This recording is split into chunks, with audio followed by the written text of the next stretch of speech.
ദൈവ തിരുനാമത്തിന് മഹത്വമുണ്ടായിരിക്കട്ടെ.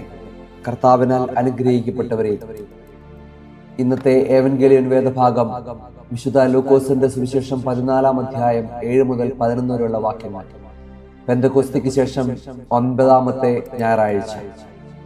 ഇവിടെ 14-ാം അധ്യായം ആരംഭിക്കുന്നത് ശാബത്ത് ദിവസം ഭക്ഷണം കഴിക്കുവാനായി പരീശ പ്രമാണിയിൽ ഒരുവന്റെ ഭവനത്തിൽ കർത്താവ് പ്രവേശിച്ചപ്പോൾ മഹോദര രോഗിയായ ഒരു മനുഷ്യനെ യേശുക്രിസ്തു സൗഖ്യമാക്കുകയാണ്.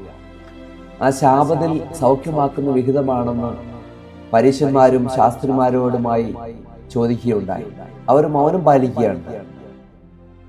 താൻ അവനെ സൗഖ്യമാക്കി പറഞ്ഞയച്ചതിന് ശേഷം അവൻ അവരോട് ചോദിച്ചു, നിങ്ങളിൽ ഒരുവന്റെ മകനോ കാളയോ ശാബത്ത് ദിവസം കിണറ്റിൽ വീണുപോയാൽ ഉടനെ തന്നെ അത് പിടിച്ചു കയറ്റാത്തവൻ നിങ്ങളിൽ ആരുണ്ട്? അവരൊന്നും കർത്താവിനോട് സംസാരിച്ചില്ല. അതിനുശേഷം നടക്കുന്ന സംഭവങ്ങളാണ് ഇന്നത്തെ ഏവൻഗേലിയൻ വേദഭാഗം.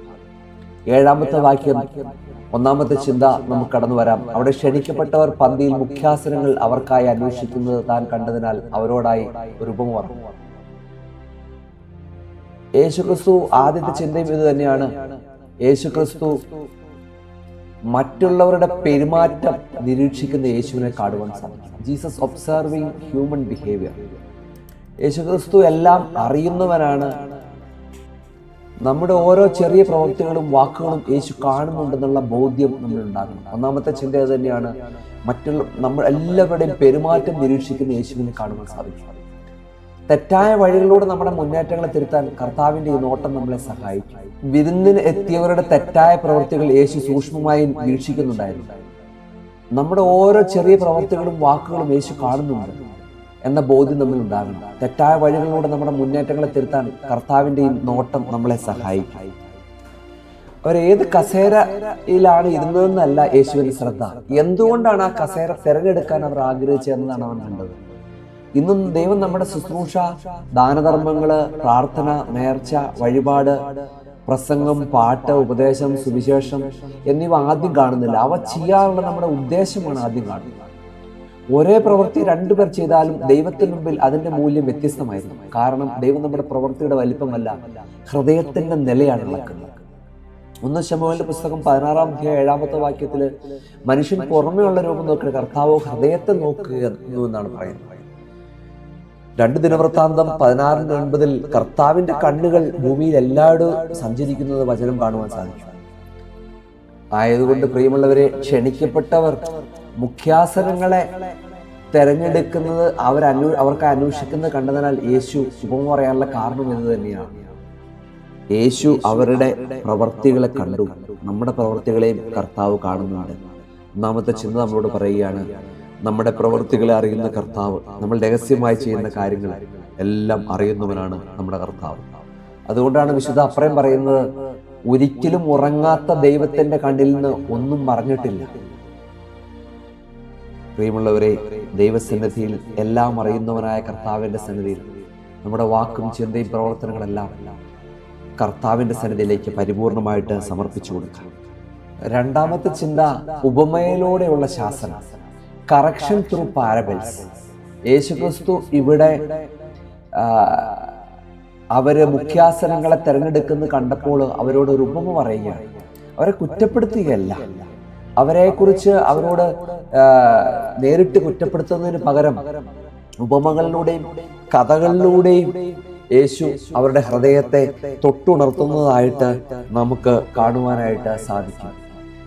നമ്മളും മറ്റുള്ളവരുടെ തെറ്റുകൾ ചൂണ്ടിക്കാണിക്കുമ്പോൾ അവരുടെ അഭിമാനത്തിന് ക്ഷതം വരാത്ത രീതിയിൽ സ്നേഹത്തോടും ജ്ഞാനത്തോടും പെരുമാറാൻ നമ്മൾ പഠിക്കേണ്ടിയിരിക്കുന്നു.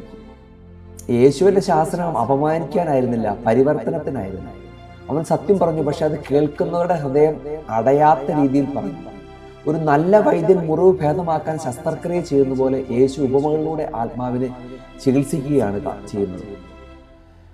അവൻ ആഗ്രഹിച്ചിരുന്നെങ്കിൽ അവിടെ ഇരുന്ന് ഓരോരുത്തരുടെയും പേര് വിളിച്ചത്, നീ എന്തിനാണ് ഈ കസേര പിടിച്ചത് അല്ലെങ്കിൽ ഈ സീറ്റ് പിടിച്ചതെന്ന് ചോദിക്കാമായിരുന്നു. എന്നാൽ അവൻ അങ്ങനെയാ ചെയ്തില്ല. അവനൊരു കഥ പറയുകയാണ്. കാരണം കുറ്റപ്പെടുത്തൽ പ്രതിരോധം സൃഷ്ടിക്കും, എന്നാൽ ഒരു ഉപമ ആത്മപരിശോധന സൃഷ്ടിക്കും. 2 ശമൂവേലിന്റെ പുസ്തകം 12-ാം അധ്യായം 1 മുതൽ 7 വരെയുള്ള വാക്യങ്ങൾ പരിശോധിക്കുമ്പോൾ നാഥാൻ പ്രവാചകൻ ദാവീദിന്റെ അടുച്ചെന്ന് ഒരു ഉപമ പറയുന്നതായിട്ട് കാണാൻ സാധിക്കും. ആ മനുഷ്യൻ നീ തന്നെ എന്ന് പറയുക. കഥയിലൂടെ മനസാക്ഷിയെ ഉണർത്തുന്നത് നേരിട്ടുള്ള കുറ്റപ്പെടുത്തലിനേക്കാൾ ശക്തമാണെന്ന് നമുക്ക് കാണുവാൻ സാധിക്കും. അതുകൊണ്ടാണ് സ്വർണ്ണനാവുകാരനെ ഇവാനിയോസ് പറയുന്നത്, ക്രിസ്തു കഠിനമായ ശാസനം കൊണ്ട് അവരെ മുറിവേൽപ്പിച്ചില്ല, ജ്ഞാനപൂർണമായ ഉപദേശത്തിലൂടെ അവരെ സൗഖ്യമാക്കി. പ്രിയമുള്ളവരെ, കർത്താവ് ആരെയും മുറിപ്പെടുത്തിയില്ല. തെറ്റ് ചെയ്ത് കണ്ടിട്ടും അവൻ മുറിപ്പെടുത്താതെ അവരെ ഉപമകളിലൂടെ അവരുടെ തെറ്റുകളെ തിരുത്തുകയാണ്. നമുക്കും മറ്റുള്ളവരെ നേരിട്ട് കുറ്റപ്പെടുത്തുന്നതിന് പകരം ക്രിസ്തുവിന്റെ മാർഗങ്ങളിലൂടെ അവരുടെ തെറ്റുകളെ തിരുത്താൻ നമുക്ക് ശ്രമിക്കാം. അത് ദേവാലയത്തിലും വീട്ടിലും ജോലി ചെയ്യുന്ന സ്ഥലത്തും വ്യക്തി ജീവിതത്തിലൊക്കെ പ്രാവർത്തികമാക്കുവാൻ സാധിക്കും. മൂന്നാമത്തെ ചിന്ത, എളിമയുടെ അഭാവം, ദ ലാക്ക് ഓഫ് ഹ്യൂമിലിറ്റി. ക്ഷണിക്കപ്പെട്ടവർ മുഖ്യാസനങ്ങളെ തിരഞ്ഞെടുക്കുന്നിട്ട് അവൻ അവരോടൊരു ഉപമ പറഞ്ഞു. യേശു ഒരു വിരുന്നിലിരിക്കുമ്പോൾ ക്ഷണിക്കപ്പെട്ടവർ ആദരണീയമായ സ്ഥാനങ്ങൾ തിരഞ്ഞെടുക്കുന്നത് ശ്രദ്ധിച്ചു. ഇത് വെറും ഇരിപ്പിടത്തിന്റെ കാര്യമായിരുന്നില്ല, അവരുടെ ഉള്ളിലുണ്ടായിരുന്ന ആത്മീയ പ്രശ്നത്തെ യേശു കാണുകയാണ്. മറ്റുള്ളവരിൽ നിന്ന് പ്രത്യേക ബഹുമാനം നേടുക, മറ്റുള്ളവരുടെ പ്രാധാന്യം, തങ്ങളുടെ പ്രാധാന്യം മറ്റുള്ളവർ അംഗീകരിക്കുക, തങ്ങളെ ഉയർന്നവരായി കാണുക. ഇതാണ് ഇന്ന് ഈ കാണുന്ന ഈ ലോകത്ത് നടക്കുന്ന ഏറ്റവും വലിയ തിന്മ എന്ന് പറയുന്നത്. ഇന്ന് നമ്മുടെ ദേവാലയങ്ങൾ എടുത്തു നോക്കുക, സഭയില്, സമൂഹത്തില്, ജോലി ചെയ്യുന്ന സ്ഥലങ്ങളിലെല്ലാം പൊങ്ങച്ചത്തരങ്ങളുടെയും പൊള്ളത്തരങ്ങളുടെയും നാട്യവിലാസങ്ങൾ അരങ്ങ് തകർക്കുകയാണ്. എളിമയുടെ അഭാവമാണ്. ദൈവത്തിന്റെ സ്ഥാനം മറക്കുകയാണ് മുഖ്യാസനം ആദ്യം തേടുന്ന ഹൃദയം എന്ന് പറയുന്നത്. വിരുന്നിലെ ആൾക്കാർക്ക് ആരും പറഞ്ഞില്ല നിങ്ങൾ മുന്നിൽ ഇരിക്കണം, അവർ സ്വയം മുന്നിലെ സ്ഥാനം തിരഞ്ഞെടുക്കുകയാണ്. ഇവിടെ വലിയൊരു ആത്മീയ പാഠമുണ്ട്. ദൈവം നൽകുന്ന സ്ഥാനം അനുഗ്രഹമാണ്, മനുഷ്യൻ സ്വയം പിടിച്ചെടുക്കുന്ന സ്ഥാനം പരീക്ഷണമാണ്. ദൈവം ഉയർത്തുന്നതിന് മുമ്പ് മനുഷ്യൻ സ്വയം ഉയർത്താൻ ശ്രമിക്കുമ്പോൾ ഇവിടെ എളിമ നഷ്ടപ്പെടും. എന്താണ് എളിമ? സ്വയം ചെറുതായി ചിന്തിക്കുക എന്ന് മാത്രമല്ല, സ്വന്തം കഴിവുകൾ നിഷേധിക്കുക മാത്രമല്ല, മറ്റുള്ളവരെക്കാൾ താഴ്ന്നവനായി അഭിനയിക്കുക മാത്രമല്ല. യഥാർത്ഥ എളിമ എന്ന് പറയുന്നത് എന്നിലുള്ളതെല്ലാം ദൈവത്തിന്റെ കൃപയാണെന്ന് അംഗീകരിക്കുക. അതാണ് ഏറ്റവും വലിയ എളിമ എന്ന് പറയുന്നത്. അതുകൊണ്ടാണ് വിശുദ്ധ ലൂക്കോസ് 18:14 തന്നെത്താൻ ഉയർത്തുന്നവൻ താഴ്ത്തപ്പെടും, തന്നെത്താൻ താഴ്ത്തുന്നവൻ ഉയർത്തപ്പെടുന്ന യേശു പഠിപ്പിച്ചു തരുന്നത് തന്നെ. സ്വർണ്ണനാവുകാരനെ ഇവാനിയോസ് പറയുന്നത് തന്നെയാണ്, എല്ലാ സദ്ഗുണങ്ങളുടെ അടിസ്ഥാനം എളിമയാണ്. കൈസരിയയിലെ വിശുദ്ധ ബസേലിയോസ് പറയുകയാണ്, എളിമയുള്ള മനുഷ്യൻ എല്ലാ അനുഗ്രഹങ്ങളെയും ദൈവത്തിൽ നിന്നുള്ളതായി സ്വീകരിക്കുന്നു. വിശുദ്ധനായ അപ്രയം പറയുകയാണ്, കൃപ പ്രവേശിക്കുന്ന വാതിൽ എളിമയിലൂടെയാണ്. ആയതുകൊണ്ട് മുഖ്യാസനങ്ങളെ തിരഞ്ഞെടുക്കാതെ എളിമയുടെ മാർഗത്തിലൂടെ കടന്നു പോകാൻ നമുക്ക് സാധിക്കും. ലോകം ചോദിക്കുകയാണ് നിന്റെ സ്ഥാനം എന്താണ്? ക്രിസ്തു ചോദിക്കുന്നു നിന്റെ ഹൃദയത്തിന്റെ നില എന്താണ്? ദൈവസന്നിധിയിൽ നമുക്ക് എളിമ ധരിക്കാം, കർത്താവിന്റെ വഴികളിലൂടെ സഞ്ചരിക്കാം. നാലാമത്തെ ചിന്ത, അംഗീകാരത്തിനായുള്ള പരക്കം പാച്ചിൽ, ദ റഷ് ഫോർ റെക്കഗ്നിഷൻ. യേശു വിരുന്നിലെത്തിയപ്പോൾ അവിടെ ഉണ്ടായിരുന്ന ചിലർ പ്രത്യേക കാര്യത്തിനായി ശ്രദ്ധിച്ചു, മുഖ്യാസനങ്ങൾ തിരഞ്ഞെടുക്കാൻ.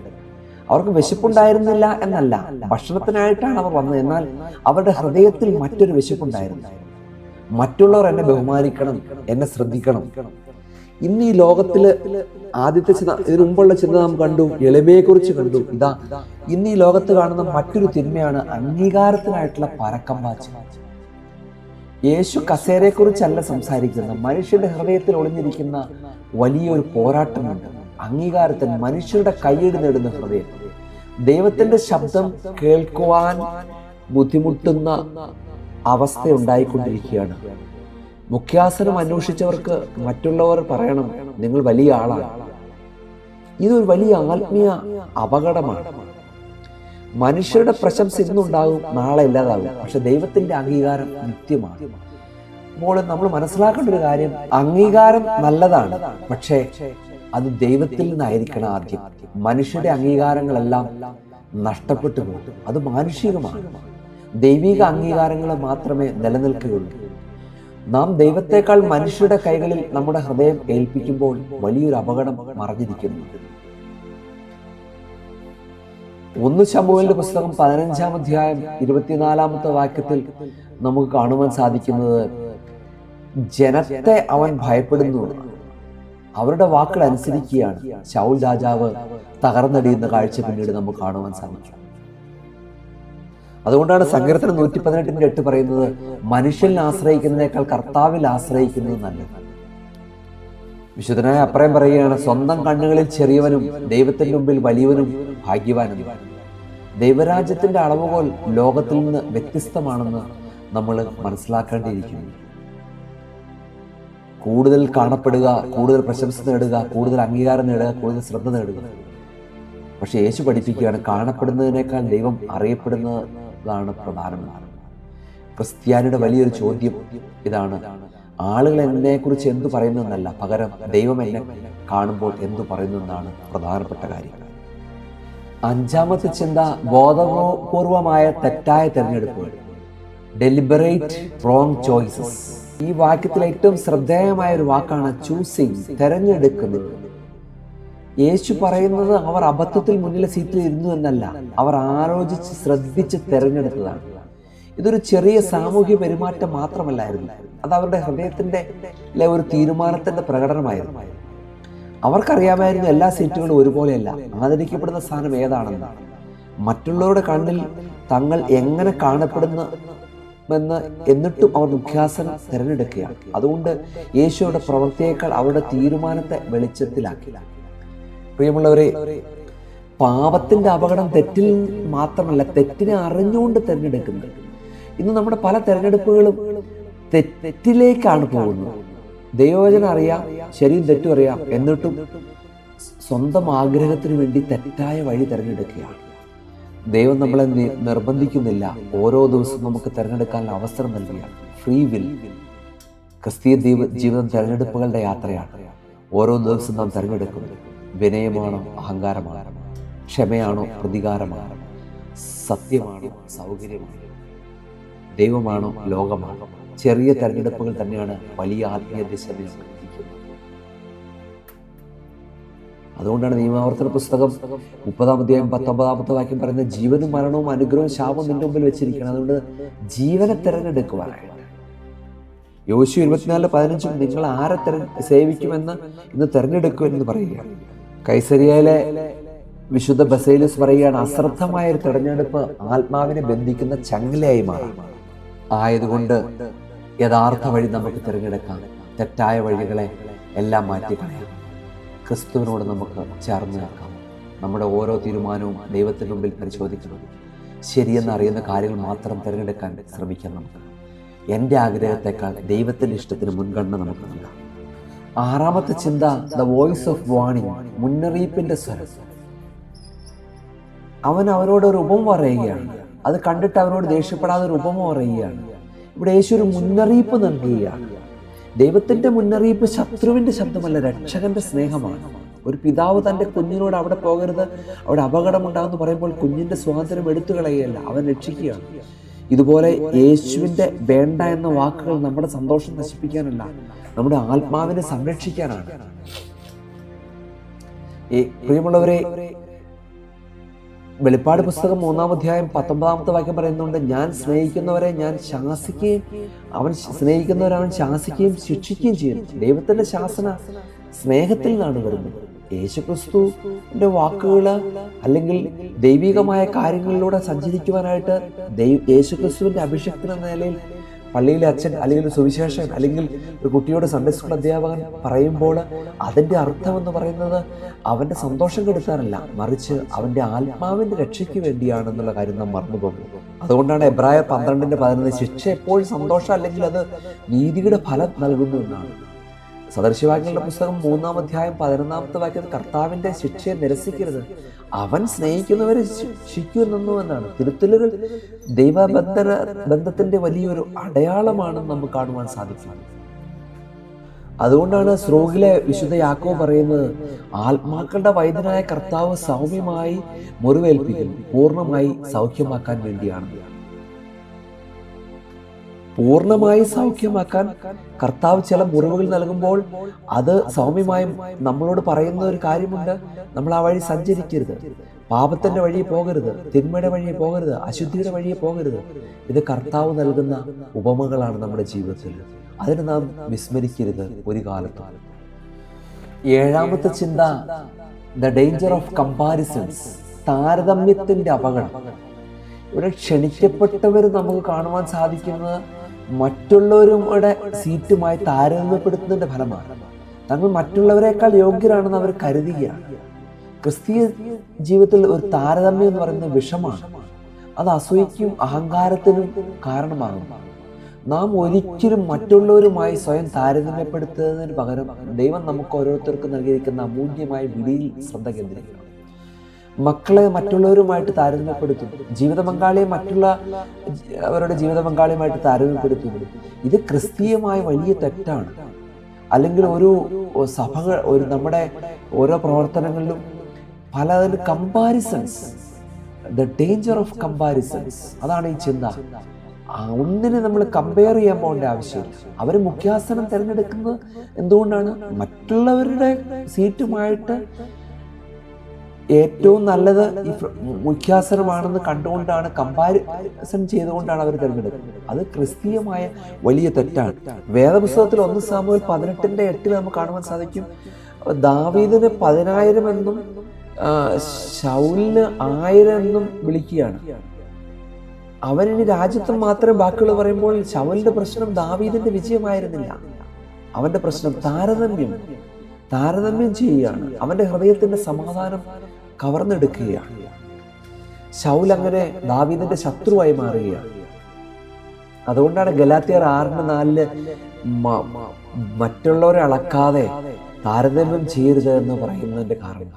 2 കൊരിന്ത്യർ 10:12 അതാണ് പറയുന്നത്, അവർ തങ്ങൾ തന്നെ അളക്കി തമ്മിൽ താരതമ്യം ചെയ്യുന്നു ജ്ഞാനമുള്ളൊരു കാര്യമല്ല. താരതമ്യം ആത്മീയ ജ്ഞാനത്തിന്റെ അഭാവമാണെന്നാണ് കാണുവാൻ സാധിക്കുന്നത്. റോമർ 12:6 പ്രകാരം നമുക്ക് ലഭിച്ച കൃപയ്ക്കനുസരിച്ച് വ്യത്യസ്തമായ വരങ്ങളുണ്ട്. വിശുദ്ധനായ അപ്പറം പറയുകയാണ്, നിന്നെ മറ്റുള്ളവരുമായി താരതമ്യം ചെയ്യരുത്. ഓരോ ആത്മാവിനും ദൈവം വ്യത്യസ്തമായ ഒരു വഴി നിശ്ചയിച്ചിരിക്കുന്നു. ഒരുവൻ പഠിക്കാൻ മിടുക്കനായിരിക്കും, ഒരുവൻ പ്രസംഗിക്കാൻ മിടുക്കനായിരിക്കും, ഒരുവൻ പാട്ടുപാടാൻ മിടുക്കനായിരിക്കും എന്ന് വിചാരിച്ച് ഒരു കാരണവശാലും നമ്മൾ താരതമ്യം ചെയ്യരുത്. എല്ലാം ദൈവത്തിൻ്റെ ദാനമാണ് നാം തിരിച്ചറിയണം. 8ാമത്തെ ചിന്ത, ഒന്നാമനാകാനുള്ള സാമൂഹിക സമ്മർദ്ദം, the social pressure to be first. ക്ഷണിക്കപ്പെട്ടവർ മുഖ്യാസനങ്ങളെ തിരഞ്ഞെടുക്കുന്നു, എവിടെയും ഒന്നാമനാകുവാനായിട്ട്. സ്കൂളിലെ കുട്ടികളെ കൊണ്ട് എല്ലാ വിഷയത്തിലും A+ നേടുന്നത് മാതാപിതാക്കളിൽ എങ്ങനെയെങ്കിലും അവനെ ഒന്നാമനാക്കിയെടുക്കുക. അത് ഏതു വിധേനയുമാകുക. യേശു കണ്ടത് ഒരു വിരുന്നിന്റെ ഇരിപ്പിടത്തിന്റെ പ്രശ്നമായിരുന്നില്ല, അതൊരു വലിയ സാമൂഹിക മനോഭാവത്തിന്റെ പ്രതിഫലനമായിരുന്നു. അന്നത്തെ സമൂഹത്തിൽ ഇന്നത്തെ സമൂഹത്തിൽ പൊതുവായ ചിന്തയുണ്ട്, മുന്നിൽ നിൽക്കണം, ഒന്നാമനാകണം. ഇത് ഉയർന്ന സ്ഥാനം നേടിയാൽ മാത്രമേ ഞാൻ വിലയുള്ളവനാകുള്ളൂ.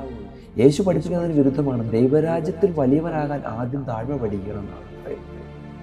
ലോകത്തിന്റെ അളവുകൾ ഒന്നാമനാവുക, പദവിയിൽ ഒന്നാമനാവുക, സമ്പത്തിൽ ഒന്നാമനാവുക, പ്രശസ്തിയിൽ ഒന്നാമനാവുക, അധികാരത്തിൽ ഒന്നാമനാവുക, അംഗീകാരത്തിൽ ഒന്നാമനാവുക. എന്നാൽ ക്രിസ്തുവിന്റെ അളവുപോലെ വിനയത്തിൽ ഒന്നാമനാവുക, സ്നേഹത്തിൽ ഒന്നാമനാവുക, സേവനത്തിൽ ഒന്നാമനാവുക, വിശ്വസ്തതയിൽ ഒന്നാമനാവുക, അനുസരണത്തിൽ ഒന്നാമനാവുക. അതുകൊണ്ടാണ് വിശുദ്ധ മത്തായിയുടെ സുവിശേഷം 20:26 വലിയവനാകാൻ ആഗ്രഹിക്കുന്ന ശുശ്രൂഷകനാകട്ടെ എന്ന് പറയുന്നത്. ഫിലിപ്പിയ ലേഖനം 2-ാം അധ്യായം 6-ാമത്തെ വാക്യത്തിൽ തന്നെയാണ് ദാസൻ രൂപം എടുക്കുകയാണ് ക്രിസ്തു ദൈവസ്വരൂപനായിട്ട് പൗലോസിലേക്ക് പറയുകയാണ്. സ്രൂഗിലെ യാക്കോബ് അതുകൊണ്ടാണ് പറയുന്നത്, രാജ്യങ്ങൾ കീഴടക്കുന്നവനേക്കാൾ വലിയവനാണ് വിനയമുള്ളവനെന്ന്. പ്രിയമുള്ളവരെ, ഈ കാലഘട്ടത്തിൽ ഒന്നാമനാവുക എന്നുള്ളതാണ് എല്ലാവരുടെയും ലക്ഷ്യം. First prize, first class, first. ക്രിസ്തു ലാസ്റ്റ് ആയവരുടെ കൂടെയായിരുന്നു, ഏറ്റവും പുറകെ വന്നവരുടെ കൂടെയായിരുന്നു, മുൻപിൽ നിന്നവരുടെ കൂടെയായിരുന്നില്ല, താഴ്ന്നവരുടെ കൂടെയായിരുന്നു. ക്രിസ്തീയ അനുഭാവത്തിലൂടെ ക്രിസ്ത്യാനി എന്ന് വിളിക്കപ്പെടുന്ന നമ്മൾ ഓരോരുത്തരും ആ ക്രിസ്തുവിന്റെ മാർഗം പിന്തുടർന്ന് മുന്നോട്ട് പോകും. 9ാമത്തെ ചിന്ത പറയുകയാണ്, the uncertainty of human honour, മനുഷ്യ ബഹുമാനത്തിന്റെ അനിശ്ചിതത്വം. യേശുവിടെ പറയുകയാണ്, ആരെങ്കിലും നിന്നെ വിരുന്നു ഭവനത്തിലേക്ക് ക്ഷണിക്കുമ്പോൾ നീ പോയി മുഖ്യാസനത്തിൽ ഇരിക്കരുത്, പക്ഷേ നിന്നേക്കാൾ ബഹുമാന്യ ഒരുവൻ അവിടേക്ക് ക്ഷണിക്കപ്പെടുന്നതായിരിക്കും.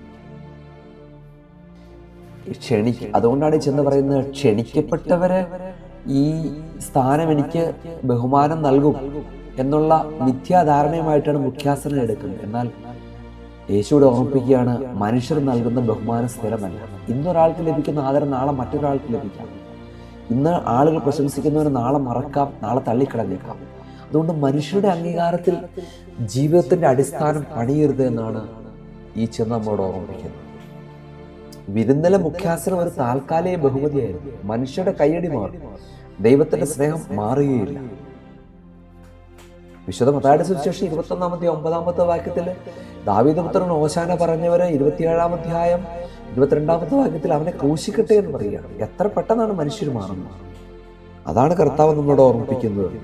സങ്കീർത്തനം 146:3 പറയുകയാണ്, പ്രഭുക്കന്മാരിലും രക്ഷിപ്പാൻ കഴിയാത്ത മനുഷ്യപുത്രരിലും ആശ്രയിക്കരുത്, മനുഷ്യർ പരിമിതമാണ്. ആയതുകൊണ്ട് പ്രിയമുള്ളവരെ, മനുഷ്യ ബഹുമാനത്തിന്റെ പുറകെ പോകരുത്, കർത്താവിനാൽ ബഹുമാനിക്കപ്പെടണം. 10ാമത്തെ ചിന്ത, യോഗ്യതയുള്ള മറ്റൊരാളുടെ യാഥാർത്ഥ്യം, the reality of someone more worthy. പ്രിയമുള്ളവർ, നാം മനസ്സിലാക്കേണ്ട ഒരു കാര്യം, നീ മുഖ്യാസ്ഥാനത്തിരിക്കരുതെന്ന് പറയുന്നതോടൊപ്പം തന്നെ നിന്നേക്കാൾ ബഹുമാന്യനായ ഒരുവൻ അവിടേക്ക് ക്ഷണിക്കപ്പെട്ടിട്ടായിരിക്കാമെന്ന് കർത്താവ് പറയുകയാണ്. അതായത് the reality of someone more worthy, യോഗ്യതയുള്ള മറ്റൊരാളുടെ യാഥാർത്ഥ്യം. അതാണ് 10ാമത്തെ ചിന്ത. നിന്നേക്കാൾ മാന്യനായ ഒരാളുണ്ട്. അതൊരു വിനയത്തിന്റെ യാഥാർത്ഥ്യമാണ്. നമ്മളൊരു മുഖ്യ സ്ഥാനത്തേക്ക് എത്തുമ്പോൾ, അല്ലെങ്കിൽ ഒന്നാമനാകുകയും കഴിയുമ്പോൾ, ക്ലാസ്സിൽ ഫസ്റ്റ് മേടിക്കുമ്പോൾ, അല്ലെങ്കിൽ ഒരു മത്സര പരീക്ഷ ഒന്നാമനാകുമ്പോൾ, ഏതെങ്കിലും കാര്യത്തിൽ നമ്മൾ ഒന്നാമരായി മാറിക്കഴിയുമ്പോൾ, അല്ലെങ്കിൽ നമുക്ക് പ്രശസ്തി ലഭിക്കുമ്പോൾ, ഒരു കാര്യം ഒരിക്കലും മറന്നു പോകരുത്. നമ്മളെക്കാൾ എത്രയധികം യോഗ്യതയുള്ളവര്, ഇതിൽ ഒന്നാമരാകാൻ കഴിവുള്ളവര് പുറത്തു നിൽക്കുന്നുണ്ട്.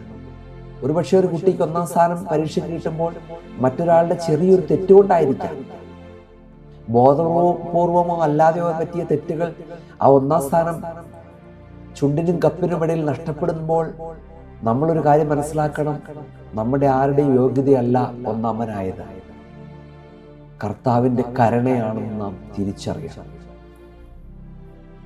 11ാമത്തെ ചിന്ത പറയുകയാണ്, ജീവിതത്തിലെ വിവേകത്തിന്റെ വഴി, the way of wisdom in daily life.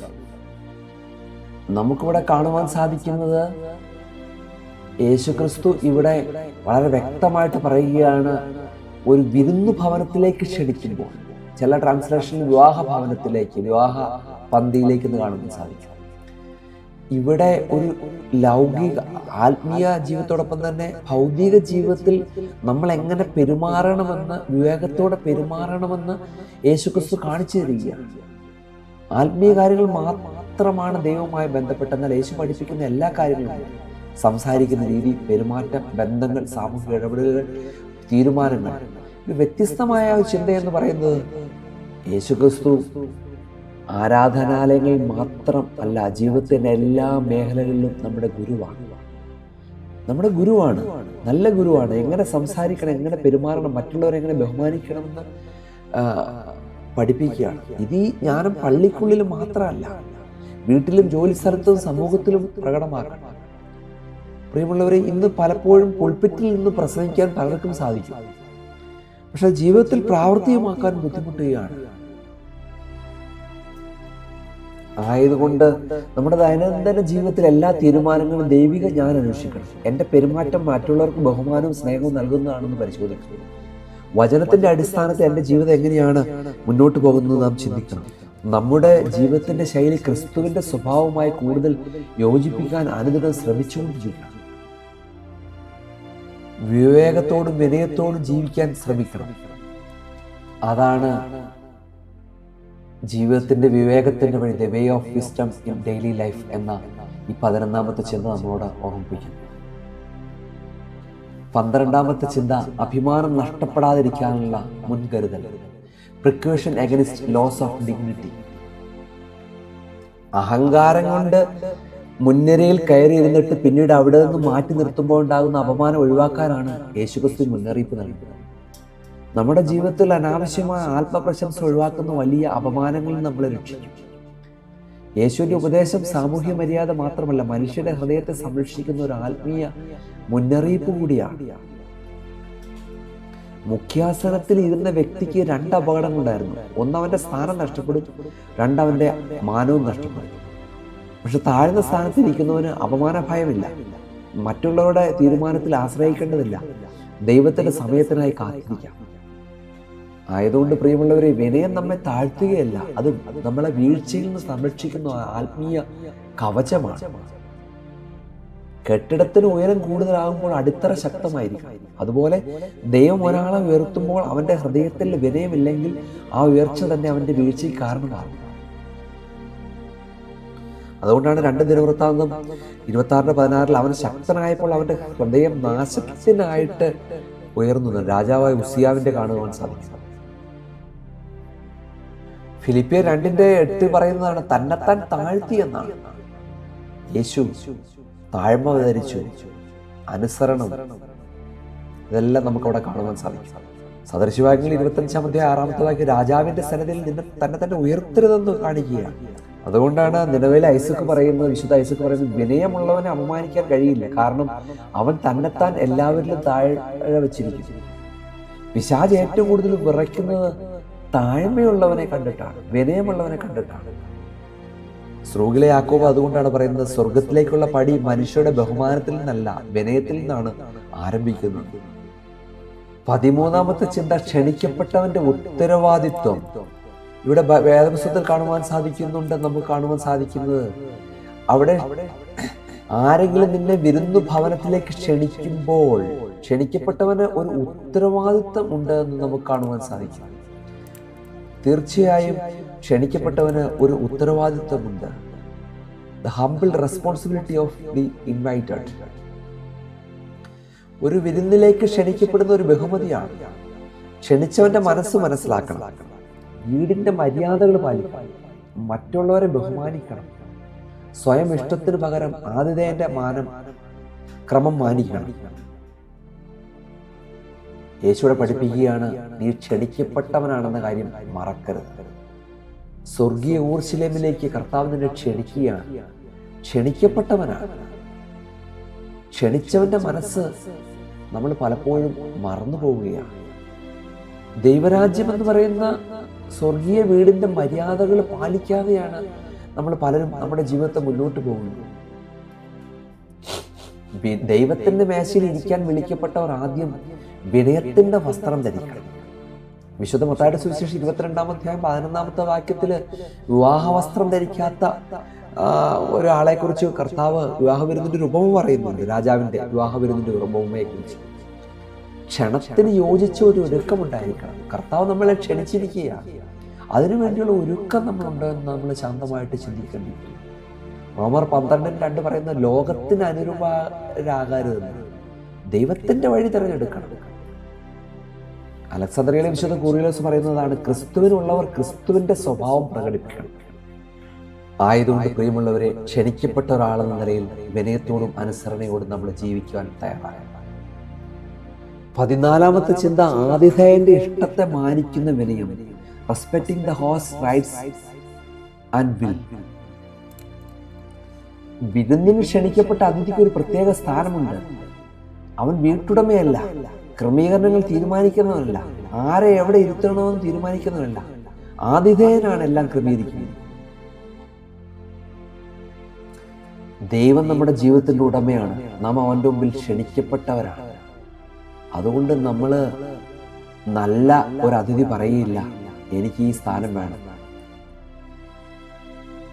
അതുകൊണ്ട് നമ്മൾ മനസ്സിലാക്കണം, നമ്മുടെ ജീവിതത്തിൽ നമുക്ക് എന്ത് സ്ഥാനം വേണമെന്ന് ദൈവത്തിന് നമ്മളെക്കാൾ നന്നായിട്ട് അറിയാം. ദൈവത്തെ ആതിഥേയനായി അംഗീകരിക്കുമ്പോൾ നമ്മുടെ ജീവിതത്തിലെ നിയന്ത്രണത്തിന്റെ അവകാശം അവന് നൽകുകയാണ്. ഇന്ന് പലപ്പോഴും ഒരു ക്ഷണിക്കപ്പെട്ട വീട്ടിൽ ചെന്ന് ആതിഥേയന്റെ റോള് കളിക്കുകയാണ് നമ്മൾ. ദൈവത്തെ നമ്മുടെ രീതിയിൽ മാറ്റിക്കൊണ്ടിരിക്കുകയാണ്. കർത്താവ് എവിടെ എന്നെ ഇരുത്തിയാലും എനിക്കത്, കർത്താവ് എന്നെ എവിടെ ഇരുത്തിയാലും അതെനിക്ക് നല്ലതാണെന്ന് നാം മനസ്സിലാക്കണം. ഉൽപ്പത്തി പുസ്തകം 12:1 ബന്ധുക്കളെയും ചാർച്ചക്കാരെയൊക്കെ വിട്ടിട്ട് അബ്രാഹാം പോവുകയാണ്. ഏത് സ്ഥലമാണെന്ന് ചോദിക്കുന്നില്ല, എവിടെയാണ് നല്ല സ്ഥലം എന്ന് ചോദിക്കുന്നില്ല. അവൻ ദൈവത്തിന്റെ തീരുമാനത്തിൽ വിശ്വസിക്കുകയാണ്. ലൂക്കോസ് 1:38 മറിയം കർത്താവിന്റെ ദാസി ഞാനെന്ന് പറയുകയാണ്. ദൈവത്തിന്റെ പദ്ധതിയെ സ്വീകരിക്കുകയാണ്. അതുകൊണ്ടാണ് റോമർ 12:1 നിങ്ങളുടെ ശരീരങ്ങളെ ജീവനുള്ള യാഗമായി സമർപ്പിക്കാൻ പറയുകയാണ്. ജീവിതം ദൈവത്തിനു വേണ്ടി സമർപ്പിക്കണം. അലക്സാന്ദ്രിയയിലെ വിശുദ്ധ അത്താനാസിയോസ് പറയുകയാണ്, അനുസരണമുള്ള ആത്മാവ് ദൈവകൃപയുടെ വാസസ്ഥലമാകും. നമ്മുടെ ജീവിതത്തിൽ പലപ്പോഴും നമ്മുടെ ആതിഥേയൻ ആരാണ്? നമ്മുടെ പലപ്പോഴും ആതിഥേയൻ കർത്താവിന് പകരം എൻ്റെ പദ്ധതി, എൻ്റെ സമയം, എൻ്റെ സ്ഥാനം, എൻ്റെ അവകാശം. എന്നാൽ വിശ്വാസിയുടെ ഹൃദയം പറയണം, കർത്താവേ, നീ എന്നെ വിളിച്ചു, നീ തന്നെ അത് ക്രമീകരിക്കണം. പ്രിയമുള്ളവരെ, നമ്മുടെ ആഗ്രഹങ്ങളെക്കാൾ ദൈവത്തിൻ്റെ ഇഷ്ടത്തിന് പ്രാധാന്യം നൽകണം. അവൻ നൽകുന്ന സ്ഥാനവും സമയവും വിശ്വസിക്കണം. വിനയത്തോടെ അവൻ്റെ വഴിനടത്തലിൽ കീഴടങ്ങണം. 15ാമത്തെ ചിന്ത പറയുകയാണ്, a call to honour others above ourselves. മറ്റുള്ളവരെ സ്വയത്തേക്കാൾ മാനിക്കുന്ന ഒരു ക്രിസ്തീയ വിളിയുണ്ട് നമുക്ക്. അതായത് മറ്റുള്ളവരെ നമ്മളെക്കാൾ മാനിക്കുന്ന ഒരു ക്രിസ്തീയമായ വിളി. പ്രിയമുള്ളവരെ, നമ്മളെപ്പോലെ മറ്റുള്ളവരും ദൈവത്തിന്റെ സൃഷ്ടികളാണ്. അവർക്കും അർഹമായ മാനമുണ്ടെന്നും തിരിച്ചറിയണം. മറ്റുള്ളവരുടെ അവകാശങ്ങളെയും ബഹുമാനത്തെയും കവർന്നെടുക്കാതെ ജീവിക്കാൻ ക്രിസ്ത്യാനികളായി നാം കടപ്പെട്ടിരിക്കുകയാണ്. സ്നേഹത്തിൽ അധിഷ്ഠിതമായ ഒരു പരസ്പര ബഹുമാനം നാം പുലർത്തണം. മറ്റുള്ളവരുടെ മഹത്വം അംഗീകരിക്കുന്ന എൻ്റെ മഹത്വം കുറയ്ക്കുന്നില്ല, അത് എൻ്റെ ഹൃദയത്തിൻ്റെ മഹത്വം കാണിക്കുക. മറ്റൊരാളെ ഉയർത്തിയാൽ ഞാൻ താഴ്ന്നു പോകുമെന്നാണ് ചിലർ കരുതുന്നത്. എന്നാൽ ദൈവരാജ്യത്തിന്റെ നിയമം വ്യത്യസ്തമാണ്. മറ്റുള്ളവരെ ഉയർത്തുന്നവനെയാണ് ദൈവം ഉയർത്തുന്നത്. ഉൽപ്പത്തി പുസ്തകം 13-ാം അധ്യായത്തിൽ അബ്രഹാം ലോത്തിന് ഒരു വഴി തിരഞ്ഞെടുക്കാനുള്ള ഒരു ബഹുമാനം നൽകുന്നതായിട്ട് കാണുവാൻ സാധിക്കും. യേശുക്രിസ്തു വിശുദ്ധ യോഹന്നാന്റെ സുവിശേഷം 1-ാം അധ്യായം 27-ാമത്തെ വാക്യത്തിൽ യോഹന്നാൻ സ്നാപകൻ പറയുകയാണ്, എൻ്റെ പിന്നാലെ വരുന്നവന്റെ ചെരുപ്പിന്റെ മാറഴിക്കാൻ പോലും ഞാൻ യോഗ്യനല്ല എന്ന് പറയുകയാണ്. അതുകൊണ്ടാണ് ഫിലിപ്പിയർ 2:3 പൗലോസിലേക്ക് പറയുന്നത്, തങ്ങളെക്കാൾ മറ്റുള്ളവരെ ശ്രേഷ്ഠരായി എണ്ണുന്നത്. 1 പത്രോസ് 2:17 പറയുന്നതാണ്, എല്ലാവരെയും ബഹുമാനിക്കാൻ പറയുകയാണ്. വിശുദ്ധനായ അപ്രയം പറയുകയാണ്, സഹോദരനെ ബഹുമാനിക്കുന്നവൻ അവനെ സൃഷ്ടിച്ച് സൃഷ്ടാവിനെയും ബഹുമാനിക്കുന്നു. പ്രിയമുള്ളവരെ, നമ്മുടെ മറ്റുള്ളവരുടെ കഴിവുകളെയും സ്ഥാനങ്ങളെയും ബഹുമാനിക്കണം. എൻ്റെ മഹത്വത്തേക്കാൾ മറ്റുള്ളവരുടെ മാനത്തെ സംരക്ഷിക്കാൻ തയ്യാറായ എൻ്റെ പെരുമാറ്റത്തിലൂടെ സ്നേഹവും ബഹുമാനവും പ്രകടിപ്പിക്കണം. ഓരോ വ്യക്തിയും ദൈവത്തിൻ്റെ സൃഷ്ടിയായി കാണാൻ നാം ശ്രമിക്കണം. സ്ഥാനവും സമ്പത്തും അടിസ്ഥാനമാക്കി ആളുകളെ വിലയിരുത്തരുത്. സ്വന്തം ബഹുമാനം മാത്രം അന്വേഷിക്കുന്ന സ്വാർത്ഥത ഒഴിവാക്കണം. 16ാമത്തെ ചിന്ത, the intervention of the host, ആതിഥേയന്റെ ഇടപെടൽ. പ്രിയമുള്ളവരെ, നമ്മളെ വിരുന്നിലേക്ക് വിളിച്ച യജമാനൻ തന്നെ നേരിട്ട് വന്ന് നമ്മുടെ സ്ഥാനം തെറ്റാണെന്ന് ചൂണ്ടിക്കാണിക്കുന്ന സാഹചര്യം വളരെ ലജ്ജാകരമാണ്. നമ്മൾ ആരുടെയെങ്കിലും സ്ഥാനങ്ങളെ തിരഞ്ഞെടുത്തിട്ടുണ്ടെങ്കിൽ, മറ്റുള്ളവരെ തള്ളി മാറ്റി 1-ാം സ്ഥാനത്തിലേക്ക് വന്നിട്ടുണ്ടെങ്കിൽ, ഒരുപക്ഷെ ഈ ലോകത്തിൽ അല്പം താൽക്കാലികമായിട്ട് നിലനിൽപ്പുണ്ടായിരിക്കാം. പക്ഷേ ആതിഥേയൻ ഇടപെടും. ആതിഥേയനായ കർത്താവ് നമ്മളെ പുറകിലേക്ക് മാറ്റി നിർത്തും. മനുഷ്യൻ തൻ്റെ സ്ഥാനം തീരുമാനിച്ചാലും അവസാന തീരുമാനം ദൈവത്തിൻ്റെതാണ്. ഒരു വ്യക്തിയെ താഴെയുള്ള സ്ഥലത്തേക്ക് മാറ്റിയത് അപമാനമായിട്ട് തോന്നിയേക്കാം. എന്നാൽ യേശുവിൻ്റെ ലക്ഷ്യം അവനെ നശിപ്പിക്കുകയല്ല, അഹങ്കാരം തിരുത്തുകയാണ്. പ്രിയമുള്ളവരെ, ദൈവത്തിൻ്റെ ഇടപെടൽ ചിലപ്പോൾ നമ്മളെ താഴ്ത്താനല്ല, നമ്മളെ രക്ഷിക്കാനാണെന്നുള്ള കാര്യം നമുക്കറിയാം. നമ്മൾ ആരുടെയും സ്ഥാനം നമ്മൾ ഒരിക്കലും തിരഞ്ഞെടുക്കരുത്. അവരുടെ സീറ്റുകൾ നമ്മൾ ഇടിച്ചു കയറി എടുക്കരുത്, അല്ലെങ്കിൽ അവരെ തള്ളിക്കളഞ്ഞിട്ട് അന്യാധീനമായി എടുക്കരുത്. വചനം പറയുകയാണ്, ജെറമ്യായുടെ പുസ്തകം 17:11, ന്യായമായിട്ടല്ല ധനം സമ്പാദിക്കുന്നവൻ താനിടാത്ത മുട്ട പൊരുന്നിയിരിക്കുന്ന തിത്തിരി പക്ഷിയെ പോലാണ്. അവൻ്റെ മധ്യായുസ്സിൽ അവൻ വിട്ടുപോകും, ഒടുവിൽ അവൻ മോഷനായി തീരുമെന്നാണ് പറയുന്നത്. ആയതുകൊണ്ട് അഹങ്കാരം വളരാതിരിക്കാൻ നമ്മൾ ജാഗ്രത പുലർത്തണം. ശരിയായ സമയത്ത് ശരിയായ സ്ഥാനത്ത് കർത്താവ് ഇരുത്തുമെന്ന് വിശ്വസിച്ചു. ഒരു കാരണവശാലും ആരുടെയും സ്ഥാനങ്ങൾ തട്ടിയെടുത്ത് 1-ാം സ്ഥാനത്തേക്ക് കടന്നു വരരുത്. ദൈവം നമ്മൾ 1-ാം സ്ഥാനത്തേക്ക് കൊണ്ടുവരണം. നമ്മൾ ആരുടെയും സ്ഥാനങ്ങൾ തട്ടിയെടുക്കരുത്. 17ാമത്തെ ചിന്ത, സ്വന്തം മഹത്വം സ്വയം നഷ്ടപ്പെടുത്തുന്ന അഹങ്കാരം, self destruction of self made glory. ഇവിടെ നമുക്ക് കാണുവാൻ സാധിക്കുന്നത്, സ്വയം ഉയരാൻ ശ്രമിച്ച മനുഷ്യൻ സ്വന്തം കൈകൊണ്ട് തൻ്റെ മാനം കളയുന്ന കാഴ്ചയാണ് ഇവിടെ കാണുക. ദൈവത്തിൽ ആശ്രയിക്കാതെ സ്വന്തം കഴിവുകൾ മാത്രം അഹങ്കരിക്കുന്നവർക്ക് ഈ അവസ്ഥ വന്നു ചേരാം. എളിമയാണ് ഒരു വിശ്വാസിയുടെ ഏറ്റവും വലിയ കോട്ട എന്ന് പറയുന്നത്. മനുഷ്യൻ സ്വയം നിർമ്മിച്ച മഹത്വം സംരക്ഷിക്കാൻ ശ്രമിക്കുമ്പോൾ അവൻ യഥാർത്ഥ മഹത്വം നഷ്ടപ്പെടുത്തുകയാണ്. ലോകത്തിൻ്റെ മഹത്വം ആളുകളുടെ പ്രശംസയിലും സ്ഥാനത്തിലും അധികാരത്തിലും പേരിലൊക്കെ ഇരിക്കുമ്പോൾ ദൈവത്തിൻ്റെ മഹത്വം വിനയത്തിലും വിശുദ്ധിയിലും സേവനത്തിലും അനുസരണയിലുമാണ് നാം ചിന്തിക്കുന്നത്. യെശയ്യാ പ്രവാചകന്റെ പുസ്തകം 14-ാം അധ്യായം 13-ാമത്തെ വാക്യത്തിൽ പിശാചിന്റെ വീഴ്ച, ലൂസിഫറിന്റെ വീഴ്ചയെക്കുറിച്ച് കാണുവാൻ സാധിക്കും. ഞാൻ എൻ്റെ സിംഹാസനം ഉയർത്തും. അഹങ്കരിക്കുകയാണ്, സ്വയം ഉയർത്താനുള്ള ആഗ്രഹം വീഴ്ചയ്ക്ക് കാരണമായി. അതുകൊണ്ട് നമ്മൾ മനസ്സിലാക്കേണ്ട ഏറ്റവും വലിയ ഒരു കാര്യമെന്ന് പറയുന്നത് സ്വന്തം മഹത്വം സ്വയം നഷ്ടപ്പെടുത്തുന്ന അഹങ്കാരമായി മാറുകയാണ്. എൻ്റെ വിജയത്തിൻ്റെ പിന്നിൽ ദൈവത്തിൻ്റെ കൃപയുണ്ടെന്ന് അംഗീകരിക്കണം. മറ്റുള്ളവരുടെ വിജയത്തിൽ സന്തോഷിക്കണം. ലഭിക്കുന്ന ബഹുമാനം ദൈവത്തിന് സമർപ്പിക്കണം. മനുഷ്യരുടെ പ്രശംസയിൽ ജീവിക്കുന്ന ഒഴിവാക്കണം. ക്രിസ്തുവിനെ പോലെ സ്വയം താഴ്ത്തി ജീവിക്കാൻ ശ്രമിക്കണം. ഇത് 18-ാമത്തെ ചിന്ത, ദ ടൈറ്റിൽ ഓഫ് ഫ്രണ്ട്, സ്നേഹിത എന്ന വിളിപ്പേര്. അവൻ നിന്നോട് എൻ്റെ സ്നേഹിത അങ്ങ് മേലോട്ട് കയറിയിരിക്കുക എന്ന് പറഞ്ഞാൽ നിന്നോട് കൂടെ ഭക്ഷണം ഇരിക്കുന്ന എല്ലാവരുടെയും മുമ്പിൽ നിനക്ക് മഹത്വം ഉണ്ടാകും. പ്രിയമുള്ളവരെ, ഈ ചിന്ത നമ്മോട് ഓർമ്മിപ്പിക്കുകയാണ്. നീ ജീവിതത്തിൽ പുറകിൽ നിൽക്കുന്ന ഒരു വ്യക്തിയാണോ? ജീവിതത്തിൽ താഴേക്കടയിൽ കിടക്കുന്ന ഒരു വ്യക്തിയാണോ? തോറ്റുപോയൊരു വ്യക്തിയാണോ? ഇതാ കർത്താവ് നിന്നെ വിളിക്കുകയാണ്, സ്നേഹിത നീ മുന്നോട്ട് കയറിയിരിക്കുക. നീ താഴ്ന്നു കിടക്കുകയാണോ? യേശുക്രിസ്തുവിൻ്റെ വലിയൊരു കരുണ ഇവിടെ വെളിപ്പെടുകയാണ്. ജീവിതത്തിലെ ഏറ്റവും പുറകിലത്തെ സീറ്റിൽ ഇരിപ്പിടം ലഭിച്ച വ്യക്തിയാണോ നീ? ഇതാ കർത്താവ് നിന്നെ വിളിക്കുകയാണ്, സ്നേഹിത എന്ന്. തകർന്ന ഒരു ഹൃദയമാണെങ്കിൽ കർത്താവ് നിന്നെ വിളിക്കുകയാണ്, സ്നേഹിത നീ മുന്നോട്ട് കയറിയിരിക്കുക. നിന്റെ ജീവിതം ഏറ്റവും താഴേക്കടയിൽ കിടക്കുകയാണോ? ഏറ്റവും പുറകിലാണോ? ഇതാ കർത്താവ് നമ്മോട് ഓർമ്മിപ്പിക്കുകയാണ്. ആതിഥേയനായ കർത്താവ് നമ്മെ വരവേൽക്കുകയാണ്. ലോകം നിന്നെ തള്ളിക്കളയുമ്പോൾ അവൻ നിന്നെ ഉയർത്തുന്നതായിട്ട് കാണുവാൻ സാധിക്കും. സ്വയം താഴ്ത്തുമ്പോൾ ലഭിക്കുന്ന വലിയൊരു അംഗീകാരമാണ്. ഇവിടെ നമുക്ക് കാണുവാൻ സാധിക്കുന്ന അഹങ്കാരമുള്ള അതിഥിയെയും ദൈവം സ്നേഹിതനായി വിളിക്കുന്നു. കാരണം അവൻ്റെ ലക്ഷ്യം നാണിപ്പിക്കലല്ല, മാറ്റം വരുത്തലാണ്. ദൈവത്തിൻ്റെ തിരുത്തലുകൾ നമ്മെ നശിപ്പിക്കാനല്ല, നമ്മെ പുതുതാക്കാനും കൂടിയാണെന്നുള്ള മറ്റൊരു ചിന്ത കൂടി ഇവിടെയുണ്ട്. ജീവിതത്തിൽ താഴെക്കടയിൽ കിടക്കുന്ന ഒരു വ്യക്തിയാണ് നീ ഭാരപ്പെടേണ്ട ആവശ്യമില്ല. ദൈവം നിന്നെ ഉയർത്തും. മനുഷ്യർ നൽകാത്ത സ്ഥാനങ്ങൾ ദൈവം നിനക്ക് നൽകും. വിനയത്തോടെ ദൈവത്തിൻ്റെ സമയത്തിനായി നമുക്ക് കാത്തിരിക്കാം. ദൈവം നിശ്ചയമായി നമ്മളെ ഉയർത്തും. ഉൽപ്പത്തി പുസ്തകം 41:41 യൗസേപ്പിനെ തടവറയിൽ നിന്ന് കൊട്ടാരത്തിലേക്ക് ഉയർത്തിയ ദൈവം.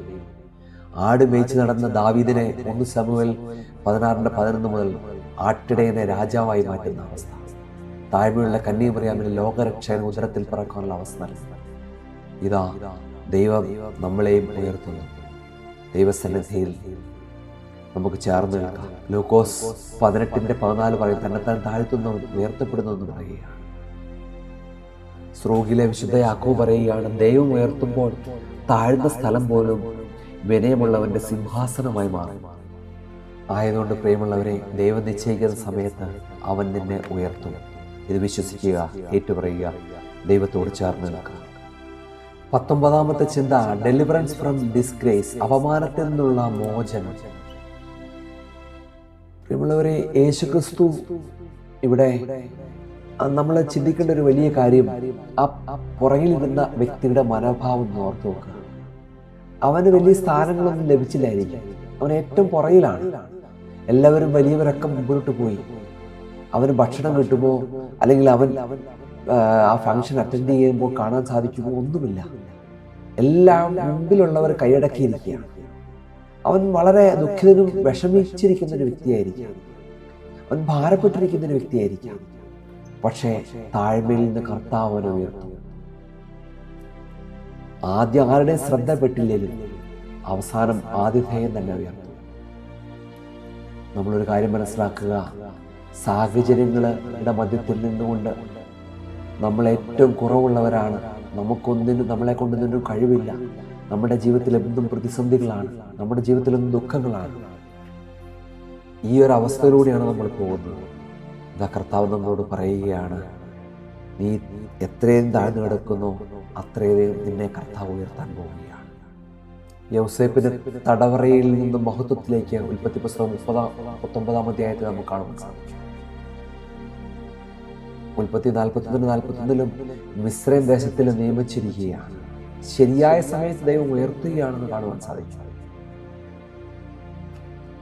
മരുഭൂമിയിലെ പരിശീലനത്തിന് ശേഷം മോശയെ പുറപ്പാട് 3:1-10 വരെയുള്ള വാക്യങ്ങൾ കാണുവാൻ സാധിക്കും.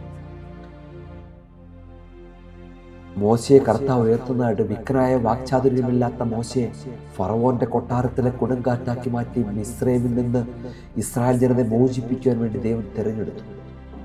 ആയതുകൊണ്ട് പ്രിയമുള്ളവരെ, അപമാനത്തിൽ കിടക്കുകയാണ്, മറ്റുള്ളവരാൽ ചവിട്ടി അടയ്ക്കപ്പെട്ട് പുറകിലോട്ട് തള്ളിയിട്ടിരിക്കുകയാണോ നിന്നെയും നിന്റെ വീടും? ഇതാ കർത്താവ് പറയുകയാണ്, അവൻ നിന്നെ ഉയർത്തും, അവൻ നിന്നെ മാനിക്കും, അവൻ നിനക്ക് മുഖ്യാസനങ്ങൾ നൽകും, അവൻ നിന്റെ ജീവിതത്തെ മാറ്റിമറിക്കും.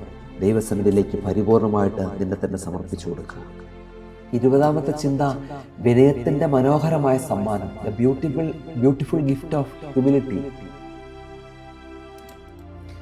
നമ്മൾ വിനയം ധരിച്ചിട്ടുണ്ടെങ്കിൽ, എളിമ ധരിച്ചിട്ടുണ്ടെങ്കിൽ നിശ്ചയമായും സമ്മാനം ലഭിക്കുമെന്നാണ് കർത്താവ് ഈ വചനത്തിലൂടെ നമ്മളോട് പറയുന്നത്.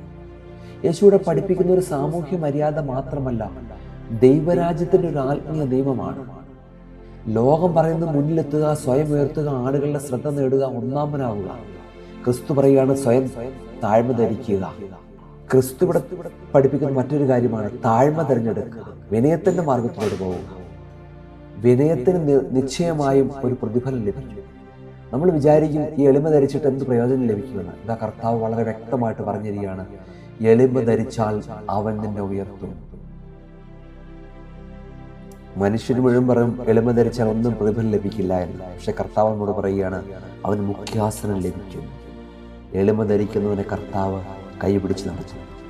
ആയതുകൊണ്ട് പ്രിയമുള്ളവരെ, നാം മനസ്സിലാക്കണം, നമ്മെ അപമാനിക്കാൻ നോക്കിയവരുടെ മുമ്പിൽ വെച്ച് പോലും ദൈവം നമ്മളെ മാനിക്കുന്നു എന്നുള്ളൊരു ചിന്ത കൂടി നമുക്കിതിനോട് ചേർത്ത് വെച്ച് വായിക്കാൻ സാധിക്കും. 21ാമത്തെ ചിന്ത, the preparation for the feast, വിരുന്നിനുള്ള ആത്മീയ ഒരുക്കം. ഇതാ ഈ വിരുന്നിന് നാം ഒരുങ്ങേണ്ടത് എങ്ങനെയാണ്, സ്വർഗീയ വിരുന്നിലേക്ക് നാം ഒരുക്കപ്പെടേണ്ടത് എങ്ങനെയാണെന്ന് പറയുകയാണ്. വിനയത്തോടെ ഒരുങ്ങണമെന്നാണ്. ഭൂമിയിലെ വിരുന്നിൽ ഇരിപ്പിടം തിരഞ്ഞെടുക്കുന്ന പോലെ നിത്യജീവിതത്തിലേക്കുള്ള നമ്മുടെ ഹൃദയത്തിന്റെ ഒരുക്കവും ഇവിടെ തന്നെ തീരുമാനിക്കപ്പെട്ടിരിക്കുകയാണ്. വിരുന്നിന് വരുന്ന അതിഥി വസ്ത്രം ഒരുക്കുന്നു, സമയം ശ്രദ്ധിക്കുന്നു, മര്യാദ പാലിക്കുന്നു. അതുപോലെ തന്നെ ദൈവരാജ്യത്തിന് വേണ്ടി നമ്മൾ എത്രയധികം ഒരുക്കങ്ങൾ നടത്തപ്പെടുന്നു. സ്വർഗീയ വിരുന്നിലേക്ക് പ്രവേശിക്കുന്നതിനുള്ള ഏറ്റവും വലിയ അലങ്കാരം എന്ന് പറയുന്നത് വിനയമുള്ള ഹൃദയമാണ്. ദൈവത്തിന്റെ വിരുന്നിലേക്ക് ക്ഷണിക്കപ്പെട്ടവർ ആദ്യം തങ്ങളുടെ ഹൃദയത്തിലെ അഹങ്കാരം നീക്കിക്കളയണം. വിശുദ്ധ മത്തായിയുടെ സുവിശേഷം 22-ാം അധ്യായം 11-ാമത്തെ വാക്യത്തിൽ രാജാവിന്റെ വിരുന്നിന് വന്ന ഒരാൾക്ക് വിവാഹ വസ്ത്രമില്ലായിരുന്നു. വസ്ത്രം നഷ്ടപ്പെട്ട ഒരവസ്ഥ, ഒരുക്കം നഷ്ടപ്പെട്ട ഒരവസ്ഥ. മത്തായിയുടെ സുവിശേഷം 25:10 10 കന്യകമാരുടെ വിളക്ക് കരുതാത്ത, എണ്ണ കരുതാത്ത 5 കന്യകമാർക്ക് തുല്യമാണ്. ആ ഒരുക്കം നഷ്ടപ്പെട്ട ഒരവസ്ഥയിലൂടെ നാം കടന്നു പോകരുത്. വിളിക്കപ്പെട്ടവരൊക്കെ ഭാഗ്യവാന്മാരാണ്, പക്ഷെ ഒരുക്കത്തോടെ പോകണം. വെളിപ്പാട് 19:9 പറയുന്ന പോലെ ക്ഷണിക്കപ്പെട്ടവർ ഭാഗ്യവാന്മാരാണ്. അത് സ്വർഗീയ വിരുന്ന് ദൈവത്തിന്റെ അന്തിമ ക്ഷണമാണ്. അതിനുവേണ്ടി നാം ഒരുക്കത്തോടെ നിൽക്കണം. അതുകൊണ്ടാണ് വിശുദ്ധ അപ്രയം പറയുന്നത്, സ്വർഗീയ മണവാളൻ നിന്റെ ഉള്ളിൽ വസിക്കാൻ ആഗ്രഹിക്കുന്നതിനാൽ നിന്റെ ഹൃദയത്തെ ശുദ്ധമായ പാത്രമായി ഒരുക്കാൻ പറയുകയാണ്.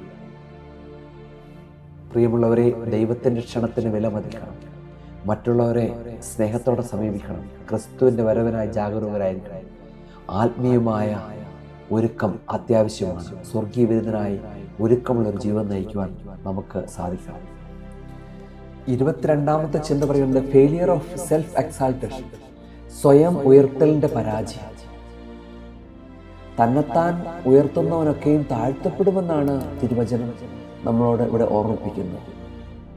തന്നെത്താൻ താഴ്ത്തുന്നവനെല്ലാം ഉയർത്തപ്പെടും, തന്നെത്താൻ ഉയർത്തുന്നവനൊക്കെയും താഴ്ത്തപ്പെടും എന്നും പറയുകയാണ്.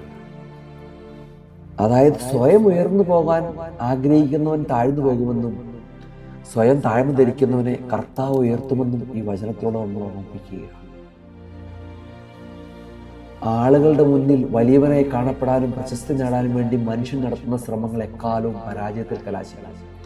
സ്വന്തം ശക്തിയിൽ ഉയരാൻ ശ്രമിക്കുന്നവർക്ക് ഒടുവിൽ അപമാനവും തകർച്ചയുമാണ് ഫലം.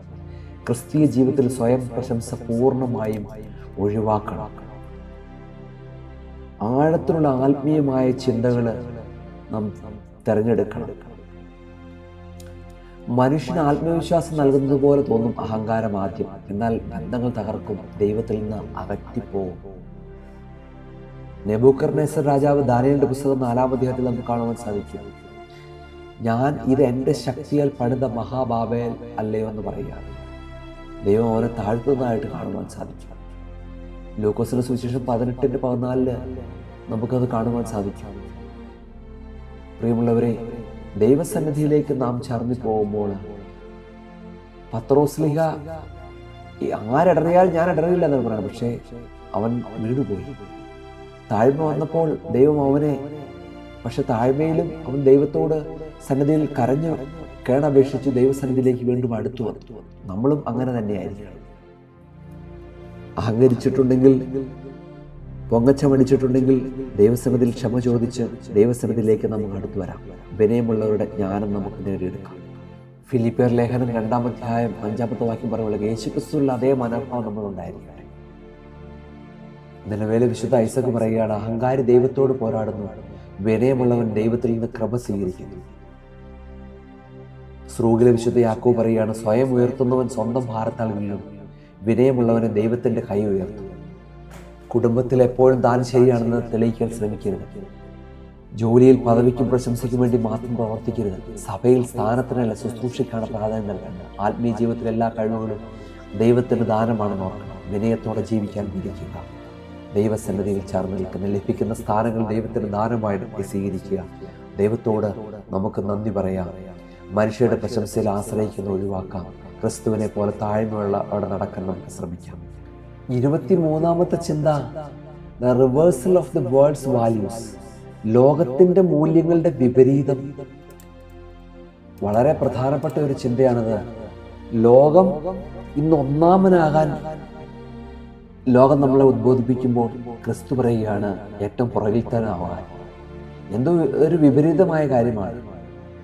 ലോകമുയർത്തുന്നതിന്റെ അഹങ്കാരം, സ്വാർത്ഥതയെ ദൈവം താഴ്ത്തുകയാണ്. ലോകം താഴ്ത്തുന്ന വിനയം, സേവനം ദൈവം ഉയർത്തുന്നു കാണുവാൻ സാധിക്കും. ഈ വിപരീതം ദൈവരാജ്യത്തിന്റെ മൂല്യ വ്യവസ്ഥയുടെ കേന്ദ്രമാണ്. നമ്മുടെ ജീവിതത്തിൽ നാം ഈ വിപരീതം പൂർണ്ണമായും സ്വീകരിക്കണം. നമ്മൾ ലോകത്തിന്റെ മാനദണ്ഡങ്ങൾക്കനുസരിച്ച് ജീവിക്കരുത്, മറിച്ച് ദൈവത്തിന്റെ മാനദണ്ഡങ്ങൾക്കനുസരിച്ച് ജീവിക്കണം. ഒരു ദാസന്റെ മനോഭാവം നമുക്കുണ്ടാകണം. ഒന്നാമനാകാൻ ലോകം പറയുമ്പോൾ ക്രിസ്തു പറയുകയാണ് ദാസനാകാൻ. രണ്ടും രണ്ട് വ്യത്യസ്തമായ ദിശയാണെന്ന് നമുക്ക് കാണുവാൻ സാധിക്കും. രണ്ട് വഴികളാണ് ഇവിടെ ക്രിസ്തു ഉയർത്തുന്നത്. രണ്ട് വഴികൾ, the choice between two paths. രണ്ട് പാതകൾ തമ്മിലുള്ള തെരഞ്ഞെടുപ്പാണ്.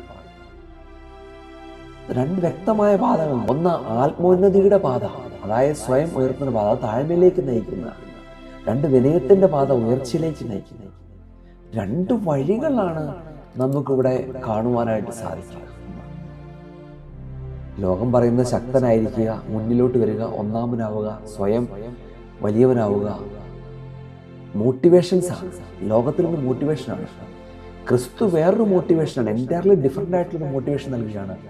താഴ്മയോടെ ജീവിക്കുക, സേവിക്കുക, ദൈവത്തിൽ ആശ്രയിക്കുക, ചെറിയവനാവുക. ലോകം പഠിപ്പിക്കുന്നത് കുതികാല് ചവിട്ടിയും മറ്റുള്ളവരെ ചവിട്ടിത്താഴ്ത്തി മുന്നേറാകാനാണ്. ക്രിസ്തു പഠിപ്പിക്കുന്നത് മറ്റുള്ളവരുടെ കാല് കഴുകാനായിട്ട്. ലോകത്തിൻ്റെ മോട്ടിവേഷനിൽ നിന്നും വ്യത്യസ്തമായ വഴിയാണ് ക്രിസ്തുവിൻ്റെ മോട്ടിവേഷൻ. ആയതുകൊണ്ട് പ്രിയമുള്ളവരെ, ദൈവസന്നിധിയിലേക്ക് നാം ചേർന്ന് നിൽക്കുമ്പോൾ തങ്ങളെക്കാൾ ശ്രേഷ്ഠരായ മറ്റുള്ളവരെ എണ്ണുവാനായിട്ട് ഫിലിപ്പിയ ലേഖനം 2-ാം അധ്യായം 3-ാമത്തെ വാക്യം നമ്മളോട് പറയുകയാണ്. വിശുദ്ധനായ അപ്രയം പറയുകയാണ്, ലോകം അഹങ്കാരികളെ മാനിക്കുന്നു, എന്നാൽ ക്രിസ്തു വിനയമുള്ളവരെ കിരീടമണിയിക്കുന്നു. പ്രിയമുള്ളവരെ, മത്സര മനോഭാവം മാറ്റിവെച്ചുകൊണ്ട് ദൈവരാജ്യത്തിൻ്റെ മൂല്യങ്ങൾ സ്വീകരിച്ചുകൊണ്ട് ദൈവം നൽകുന്ന അംഗീകാരത്തിനായിട്ട് നമുക്ക് ജീവിക്കാം. ആയതിന് ഈ 23 ചിന്തകളും നമുക്ക് ഉപകരിക്കട്ടെ എന്ന് ഓർമ്മിപ്പിച്ചുകൊണ്ട് നിർത്തുന്നു. ദൈവത്തിരുനാമം മാത്രം മഹത്വപ്പെടട്ടെ. ദൈവം നിങ്ങളെ സമൃദ്ധമായി അനുഗ്രഹിക്കട്ടെ. ആമേൻ.